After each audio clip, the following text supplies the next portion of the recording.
Bonjour. Aujourd'hui, on parle du travail le dimanche. C'était un peu l'exception avant, mais maintenant, on en entend parler partout, surtout dans le privé. Oui, bonjour. C'est devenu un vrai sujet en effet. Et on va essayer de comprendre pourquoi cet attrait grandit. Exactement.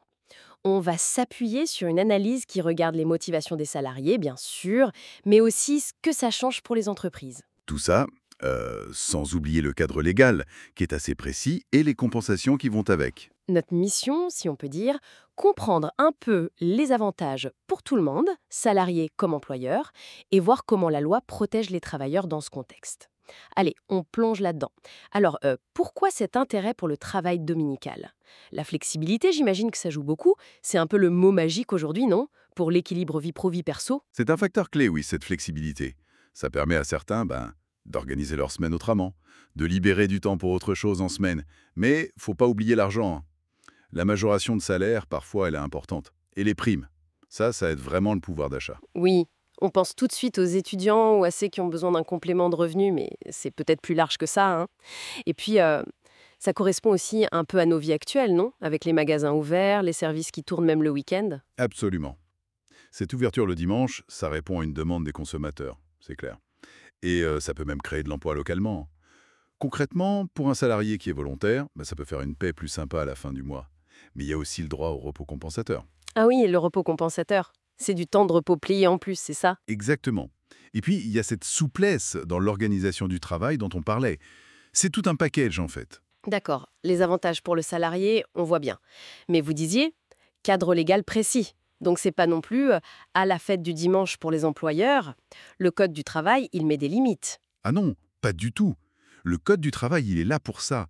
Il encadre très sérieusement le travail dominical. L'idée, c'est de protéger le repos, la santé des salariés. Sauf exception, bien sûr, liée à l'activité elle-même. Mais sinon, pour ouvrir le dimanche, il faut souvent l'avis des représentants du personnel. Et surtout, l'employeur doit donner des compensations claires. Des compensations, C'est-à-dire, soit de l'argent en plus, soit du repos en plus, soit un peu des deux. C'est obligatoire.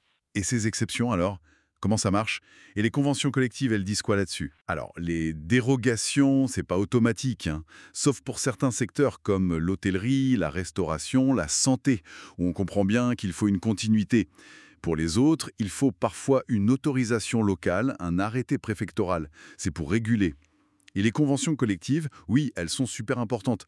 C'est là qu'on va trouver les détails. Le taux de majoration du salaire, ça peut aller jusqu'à 100%. Oui, les conditions pour le repos compensateur. Ce repos, d'ailleurs, il est presque toujours là. C'est vraiment un pilier pour préserver l'équilibre. D'accord. Et le salarié, lui, il a son mot à dire, il peut refuser de bosser le dimanche? Ah oui. Et c'est fondamental. C'est le principe du volontariat.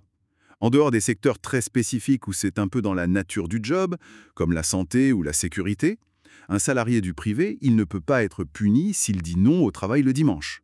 Normalement, il faut même son accord écrit. C'est une protection essentielle. Donc, si je résume, les compensations possibles, plus de salaire, du repos payé, des primes, parfois même des avantages en nature. C'est ça. Repas, transport. Ça peut en faire partie. C'est assez varié selon les accords. Donc, on a des secteurs où c'est quasi normal de travailler le dimanche, je pense aux hôpitaux, aux restos, et d'autres où c'est bien plus encadré, comme les magasins par exemple. Voilà, c'est exactement ça. Hôtellerie, restauration, hôpitaux, pharmacie, transport. Eux, ils ont des dérogations de droit, on dit. Parce qu'il faut bien que ça tourne. Mais même là, il y a des mesures prévues pour l'équilibre vie pro-perso. Pour les autres, comme le commerce de détail, eh bien ça dépend souvent d'autorisation, pour pas que ça devienne la règle partout, et pour protéger le repos collectif. Vu comme ça, c'est vrai que c'est assez structuré. Et les entreprises, elles, qu'est-ce qu'elles y gagnent vraiment? À part répondre aux clients qui veulent faire leurs courses le dimanche. Les bénéfices peuvent être nombreux. Déjà, oui, ça peut augmenter le chiffre d'affaires. Ça dynamise l'économie locale aussi. Et puis, en termes de RH, ça peut attirer certains profils. Des gens qui cherchent justement cette flexibilité ou ce complément de salaire. Si c'est bien géré, avec les bonnes compensations, ça peut même aider à garder les salariés motivés et maintenir un bon climat social. C'est aussi une manière d'utiliser mieux les installations, les ressources de l'entreprise. J'imagine que ça demande quand même une certaine gymnastique pour les équipes RH, la paye, tout ça. Ah oui, clairement.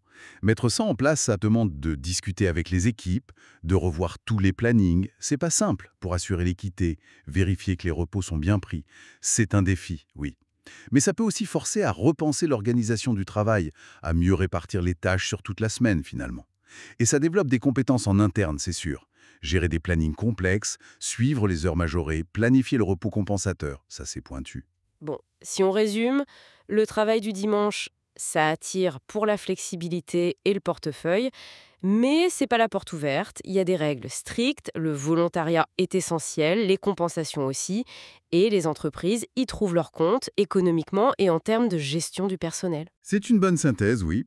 Le vrai sujet, c'est de trouver cet équilibre entre les nouvelles habitudes, les besoins de l'économie et la protection des salariés.